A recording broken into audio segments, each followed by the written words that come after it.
Bon, on va ouvrir les lieux. Ouais, mon Dieu. Avant, c'est moi qui prenais la clé. Patricia n'était pas entrée ici depuis plus de 3 ans. Avant la pandémie. Avoir la salle comme ça, c'est... Oh. Franchement, ça me fait mal au cœur. Au cœur du village d'Herzelles, le Café des Orgues. Un lieu historique, gravé à jamais dans la mémoire de son ancienne serveuse. De voir ça, il y a beaucoup de souvenirs, quoi. J'ai toujours passé mon enfance ici. Et dans ce café, Patricia retrouve Yves, son ancien collègue de service, lui aussi assailli par les souvenirs. J'ai la gorge serrée, là. C'est très émouvant. Mal. Ouais, ça fait très mal. Ouais. Toute ma vie, depuis l'âge de 15 ans. Et toi, 13 ans? 12 ans. J'avais 12 12 ans quand j'ai commencé avec ma mère. Ouais. J'avais 12 ans. Tous ces gens qu'on a fait danser depuis tant d'années, tous ces habitués.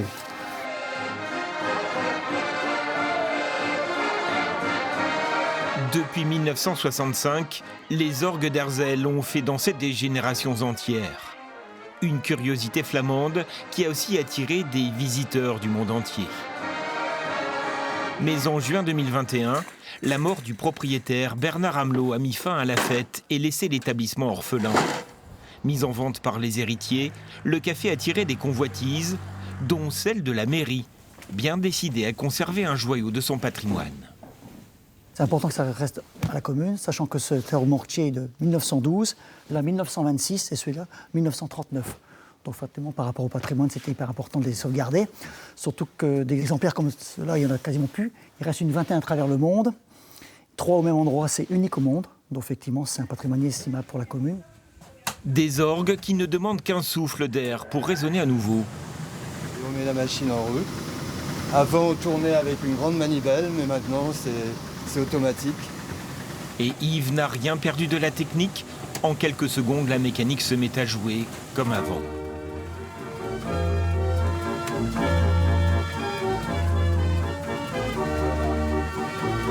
Je ne regrette rien.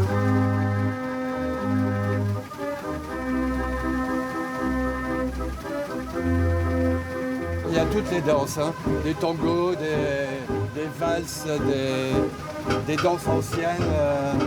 Il y a même le carnaval de Dunkerque. Que jouent les orgues? C'est la volonté de la commune qui vient de racheter le café via l'établissement public foncier des Hauts-de-France. Elle n'en deviendra vraiment propriétaire qu'en 2026, mais un appel d'offres a d'ores et déjà été lancé pour la gérance. 8 candidats ont répondu, leurs projets seront bientôt examinés par le maire et son équipe. Dans le cahier des charges qu'on a établi, effectivement, on veut que ce lieu revive. Donc en fait, c'est faire tourner ces orgues. C'est pas pour en faire un musée. Donc c'est retrouver une activité comme il y avait autrefois, le dimanche soir, et accueil du public aussi dans la semaine par des bus qui venaient régulièrement, notamment de la région lilloise. Une ambiance qu'ont bien connue Claire et Joseph Bailly, de grands habitués. Ce sont même eux qui ont inauguré la salle le 4 mai 1965, le jour de leur mariage. Il y a bientôt 60 ans.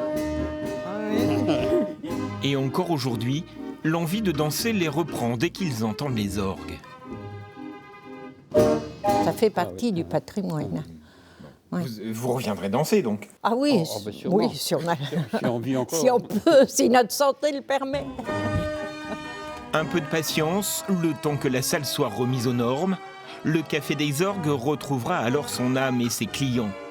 Pas besoin de publicité, le bouche à oreille propagera vite la bonne nouvelle.